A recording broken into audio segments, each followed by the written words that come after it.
The prevailing narrative is simple. Iran, under pressure, has signaled a willingness to reopen the Strait of Hormuz to stabilize global energy flows. It sounds like de escalation. It sounds like diplomacy. But here is what that narrative deliberately omits.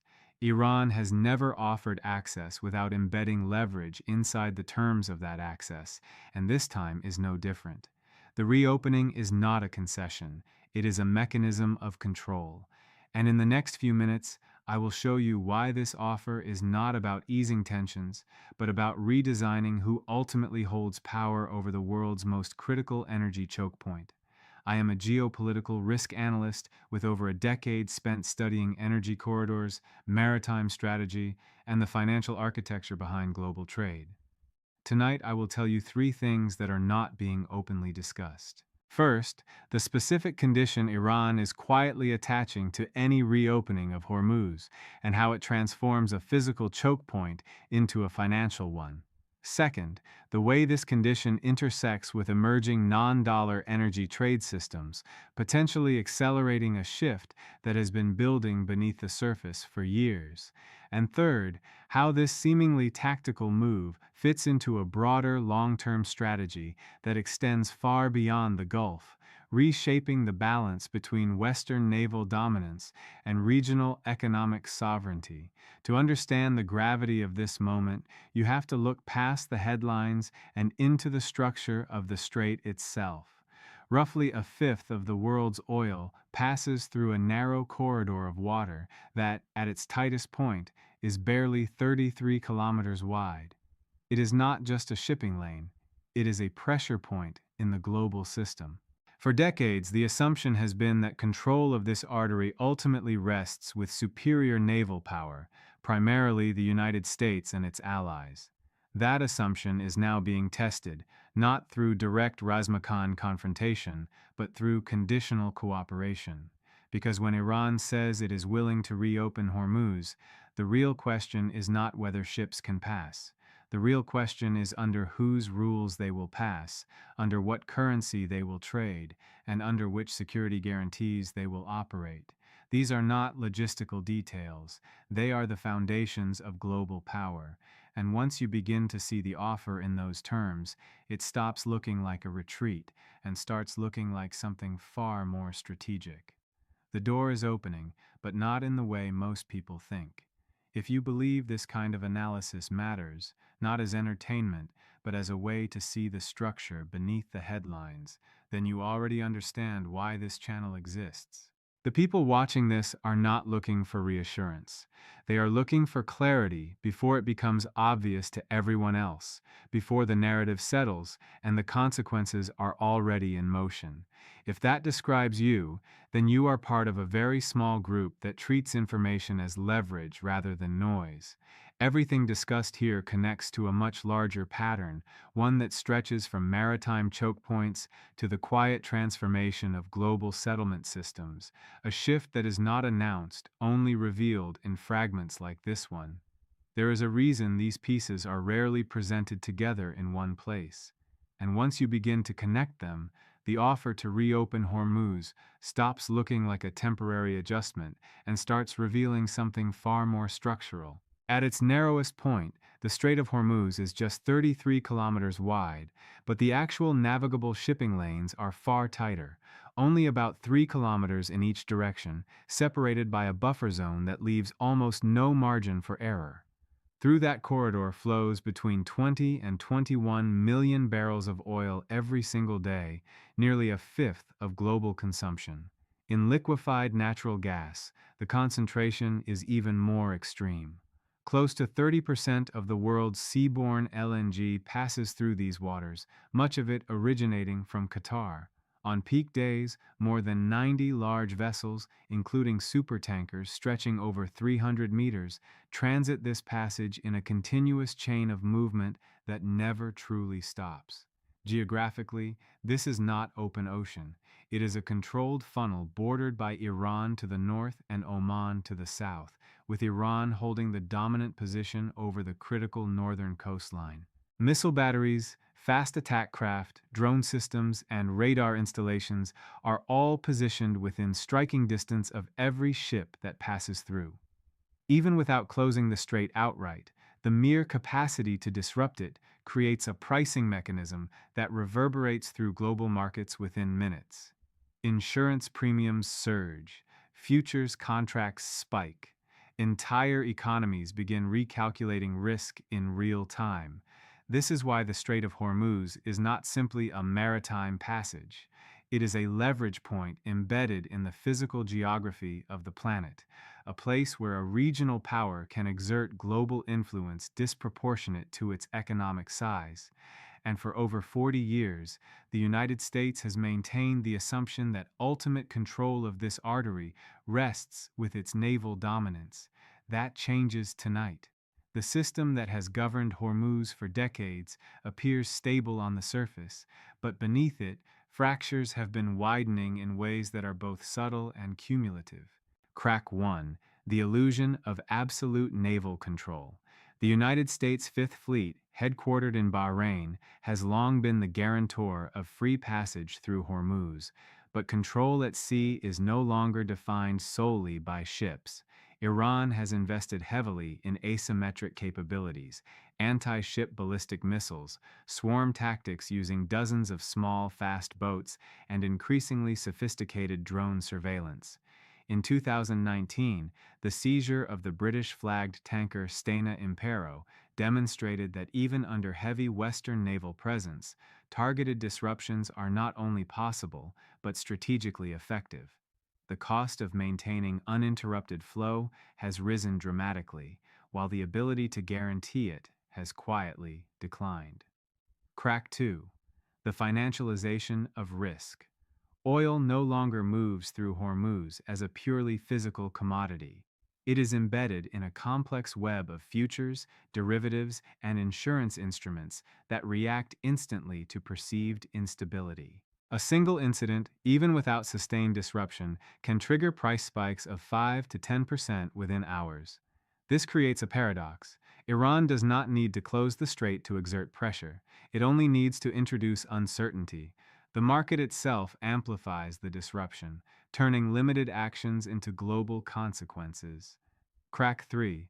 The fragmentation of energy trade. For decades, oil flowing through Hormuz has been priced predominantly in US dollars, reinforcing the global dominance of the dollar-based system. But in recent years, bilateral agreements between countries like China, Russia, and Iran have increasingly experimented with non-dollar settlements. These arrangements remain a minority, but they are growing. Each transaction conducted outside the dollar system weakens the coherence of the existing architecture, creating parallel channels that are harder to monitor, regulate, or control. Crack 4. The overextension of enforcement. Sanctions have been a primary tool of Western leverage against Iran, but their effectiveness depends on broad international compliance. That compliance is eroding. Countries facing their own energy pressures are finding ways to bypass restrictions, whether through intermediaries, shadow fleets, or reflagging strategies. The result is a system where enforcement exists, but adherence is inconsistent, creating gaps that can be exploited. Crack 5. The shift in demand geography. The center of gravity for energy consumption has moved decisively toward Asia. China, India, Japan, and South Korea now account for the majority of oil passing through Hormuz. Yet the security architecture of the strait remains largely Western-led. This misalignment between who depends on the flow and who controls its protection introduces strategic tension. The stakeholders with the most to lose are not the ones setting the rules. Each of these cracks does not collapse the system on its own. But together, they create a structure that is increasingly brittle, increasingly reactive, and increasingly vulnerable to strategic manipulation.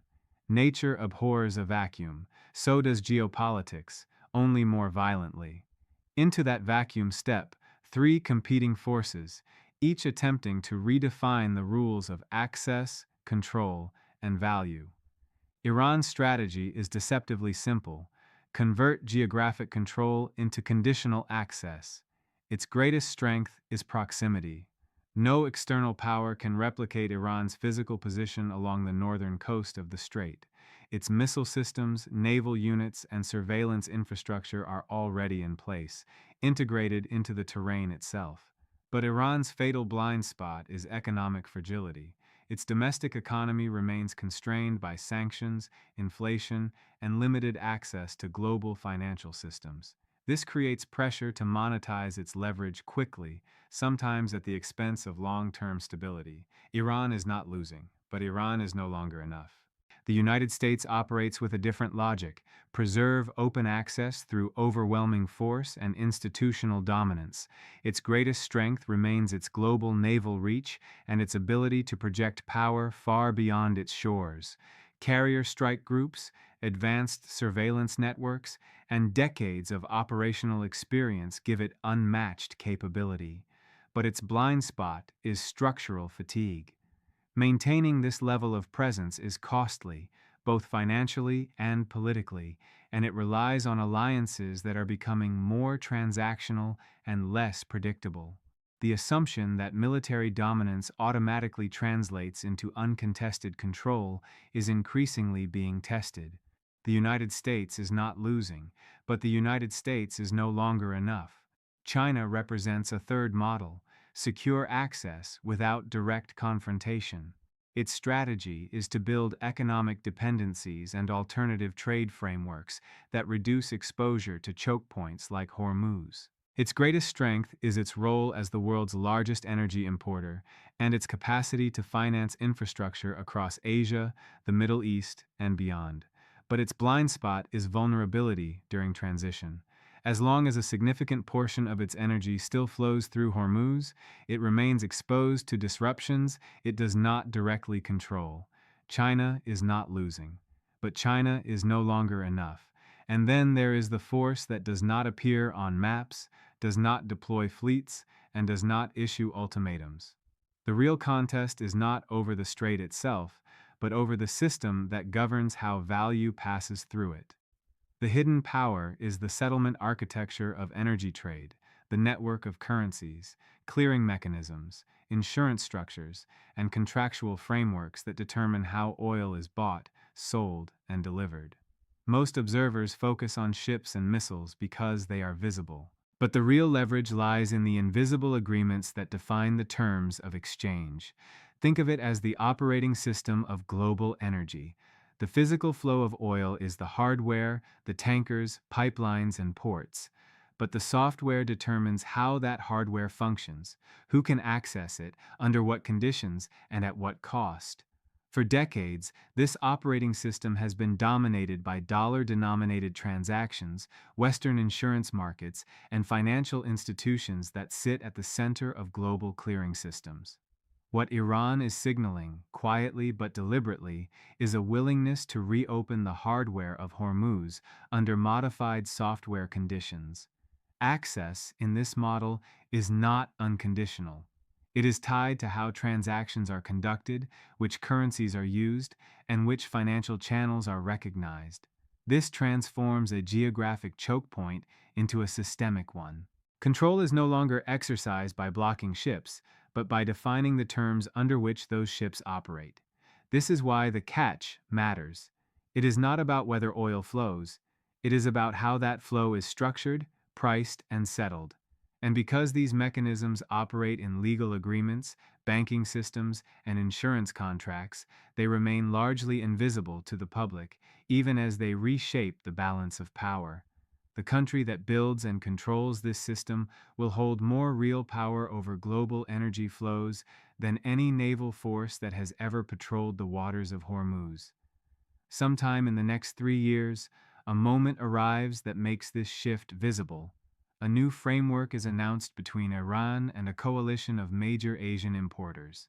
The Strait of Hormuz remains open, but tankers operating under this framework begin settling transactions in a basket of currencies that bypass traditional dollar clearing systems. Insurance is provided through alternative networks, backed by state guarantees rather than Western firms. The volumes are initially small, almost experimental, but they are consistent. Markets react, but not with panic. Prices remain stable. The flow of oil continues. But analysts begin to notice something unusual.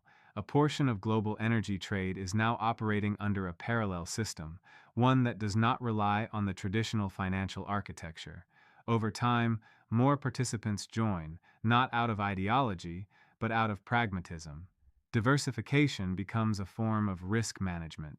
The United States does not intervene directly. There is no blockade, no immediate confrontation. Instead, the shift happens quietly, transaction by transaction, contract by contract. The physical strait remains open, but the rules governing it have changed. And on that day, control over the world's most critical energy corridor will have changed hands, not through military force, but through financial architecture. There are, however, scenarios in which this trajectory does not unfold. The first is a decisive reassertion of unified enforcement by Western powers, combined with broad international compliance, effectively closing off alternative settlement systems before they reach critical mass. This would require a level of coordination and political alignment that has been difficult to sustain in recent years, but it is not impossible. The second is internal instability within Iran, severe enough to disrupt its ability to execute long-term strategic plans. Economic collapse, political fragmentation, or leadership crises could shift priorities from external leverage to domestic survival, delaying or derailing the strategy entirely. A third possibility lies in technological disruption. Breakthroughs in energy production, storage, or alternative routes, such as expanded pipeline networks that bypass Hormuz altogether, could reduce the strait's centrality, diminishing the value of controlling either its physical or financial dimensions. These are not minor variables. They are conditions that would fundamentally alter the outcome. But absent these shifts, the direction is becoming increasingly clear, even if the mechanism remains largely unseen. Iran is not offering to reopen Hormuz as a concession. It is offering access on new terms, terms that shift control from physical dominance to financial architecture. Let me leave you with my prediction, stated plainly, so there is no ambiguity about what I am saying. Within the next 15 years, the Strait of Hormuz will remain physically open, but Iran will no longer need to threaten closure to exert influence. Instead, it will institutionalize conditional access through layered agreements that embed its leverage into the rules of transit and trade. The choke point will evolve from a military flashpoint into a negotiated system of controlled openness. The strait will not close, it will be rewritten. The United States will remain present, but its role will become increasingly reactive rather than defining. Its naval power will continue to guarantee baseline security, but it will no longer dictate the financial or contractual terms under which energy flows. The era of uncontested enforcement will give way to negotiated coexistence. The United States will not withdraw, but it will no longer set the terms. Regional powers, particularly those in the Gulf and Asia, will adapt faster than expected. Countries like Saudi Arabia and India will diversify not just their suppliers, but their settlement mechanisms, quietly participating in parallel systems to reduce exposure to any single point of control. This will not be ideological. It will be pragmatic. They will not choose sides. They will build options. And the emerging power, the settlement architecture itself, will consolidate its position as the true center of gravity. Transactions conducted outside traditional dollar systems will move from experimental to normalized, supported by alternative insurance, clearing, and pricing frameworks. Control over energy will no longer be measured by who patrols the water, but by who defines the terms of exchange. The system will not announce itself. It will simply become unavoidable. I want to be honest with you about what this means. Those who believe in open, rules-based global systems will find this shift deeply uncomfortable because the rules are not disappearing, they are fragmenting. Instead of one dominant framework, there will be multiple overlapping ones, each shaped by different interests and values. Clarity will be replaced by complexity. Those who prioritize national sovereignty and regional autonomy will see something different. They will see an opportunity to operate with greater independence, to negotiate terms rather than accept them, to convert geography into leverage in ways that were previously impossible. Power will feel closer, more tangible, but also more contested, and those who care about economic access and financial stability will find themselves navigating a system where risk is no longer centralized. It is distributed, layered, and harder to predict. Stability will not disappear, but it will no longer be guaranteed by a single architecture. It will depend on how well systems interact or fail to. The world is not moving toward a more familiar version of the same old order. It is moving toward something genuinely new. At its narrowest point, just 33 kilometers of water separates the flow of global energy from disruption. For decades, that narrow corridor has been understood as a physical vulnerability, something that could be blocked, defended, or controlled by force. But what we have uncovered is that the true transformation is not happening in the water itself. It is happening in the invisible systems that determine how that water is used, priced, and governed. The geography has not changed, but its meaning has. If you stayed until this point, you are exactly the kind of person this channel exists for. This is not about headlines. It is about understanding the systems that shape them before they fully emerge. Tell me in the comments, which scenario do you believe is most likely and why? I read every response, and the discussion is often as valuable as the analysis itself. The next analysis will go somewhere most channels will not, into a part of the global system that remains largely unexamined. Until then, stay curious, stay informed. Question everything, especially the analysis that tells you the answer is simple.